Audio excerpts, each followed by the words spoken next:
from the Opus Radio News Center, this is an Opus Radio News Update. A legal loss for Alexandria and Pineville in a court battle against FEMA. I'm Al Quartemont with your web news update. A complex issue. It involves how the federal government will or will not recognize levees on the Red River.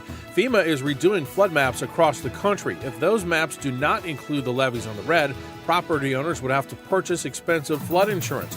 Alexandria and Pineville taking the matter to court, but yesterday a federal judge throwing out the lawsuit, saying the cities need to wait until FEMA actually issues the new maps. The cities are weighing whether they will appeal.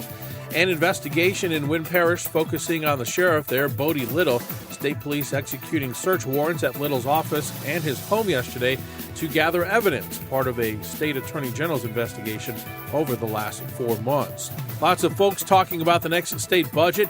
You'll hear a lot about it as we get closer to the legislative session that starts April 25th. The state is again facing some large budget cuts with a projected $1.6 billion shortfall.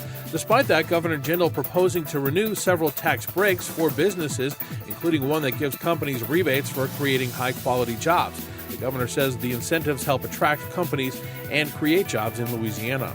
Meanwhile, the State Education Board is backing a third year of standstill funding for Louisiana's public school districts. A majority of the 11-member Bessie Board agreeing Wednesday to a $3.3 billion funding formula for the next school year. A second and final vote is expected today, which would then send the proposal to lawmakers, which would keep the state's 70 school districts free of cuts, but would not give them an increase.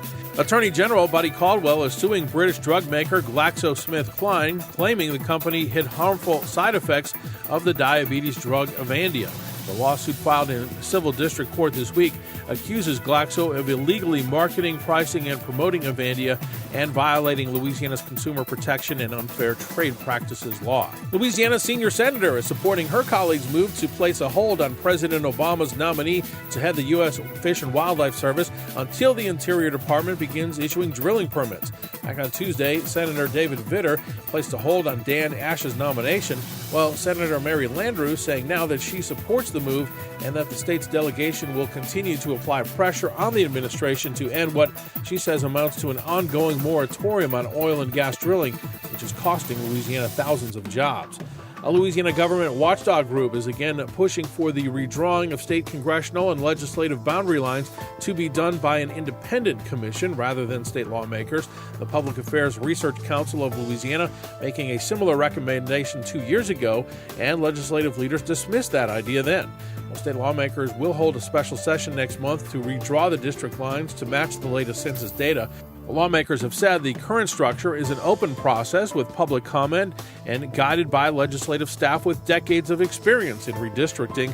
But PAR says the current system in which lawmakers draw maps for seats for which they could run is fraught with conflicts of interest. The organization says while it's too late for this round of redistricting, lawmakers should consider creating a new system for redistricting in 2020. Mary J. Blige, Trey Songz, Jill Scott, Kanye West, just some of the headliners for the 2011 Essence Music Festival in New Orleans. Organizers of the 17th annual festival say more artists will be added before the July 1st through 3rd performances that will be held down at the Louisiana Superdome.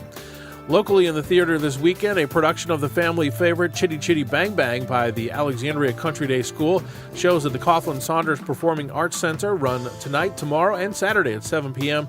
and Sunday at 2. Tickets are $5. In Thursday sports, the Hornets slumping into the All-Star break. They lost 103-96 to the Trailblazers last night in Portland. David West, 27 points. Willie Green had 24 for the Hornets, who've lost 3 straight now, 9 of their last 11. LSU baseball coach Paul Mainieri says starting pitcher Tyler Jones has been suspended for an unspecified violation. Mainieri says Jones will not be in uniform or in the dugout over the weekend against Wake Forest, but will rejoin the team on Monday.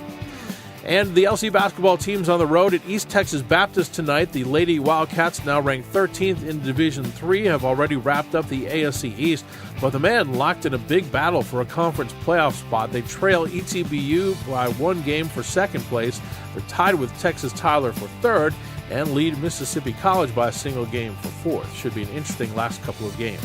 We have more news on our Truth 104.3 FM Facebook page. You can always email us your news, sendlawnews@opusbroadcasting.com.